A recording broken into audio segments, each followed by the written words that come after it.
Citizen news కి స్వాగతం.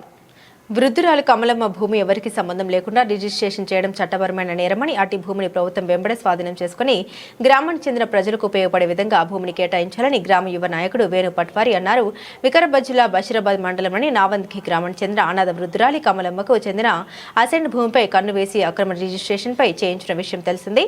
చర్యలు లేకుండా అక్రమాలను తొక్కిపెట్టే యత్నం జరుగుతుందని, అలాంటివి జరగకుండా రిజిస్ట్రేషన్ చేసిన రెవెన్యూ అధికారిపై మరియు రిజిస్ట్రేషన్ చేసుకున్న ప్రశాంత్ రెడ్డి అనే వ్యక్తిపై చట్టపరమైన చర్యలు తీసుకోవాలని సీఎం రేవంత్ రెడ్డి సొంత జిల్లా కావడంతో అధికారులు, కలెక్టర్లు వెంటనే స్పందించి చర్యలు వెంబడే తీసుకోవాలని యువ నాయకుడు అంటున్నారు. అందరికీ నమస్తే. వికారాబాద్ జిల్లా బషీరాబాద్ మండలం నావంగి గ్రామానికి చెందిన కమలమ్మ అనే వృద్ధురాలు చనిపోయి 2 సంవత్సరాలు గడుస్తున్నాం.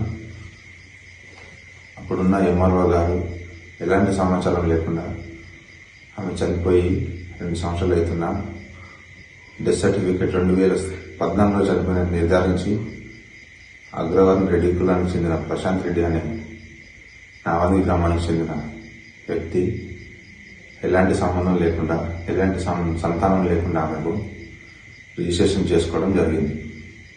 ఇప్పటికైనా కూడా ఎవరూ పట్టించుకోలేదు. ఎన్నిసార్లు మేము పలుమార్లు ఆర్డీఓ గారు కానీ, ఎంఆర్ఓ గారు కానీ, కలెక్టర్ గారు కానీ వాళ్ళ దృష్టి తీసుకుపోయినా కూడా పట్టించుకోలేదు.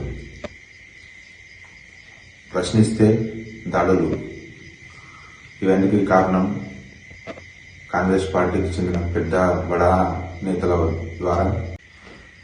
ఇప్పటికైనా ప్రభుత్వం స్పందించి నిరుపేదలకు ఇల్లు కట్టుకోవడానికి, ఇల్లు కట్టుకోవడానికి స్థలాలు లేక ఇబ్బంది పడుతుంటే ఎలాంటి సంబంధం లేని ఇలాంటి ప్రభుత్వ భూములను వాళ్ళు ఆక్రమిస్తే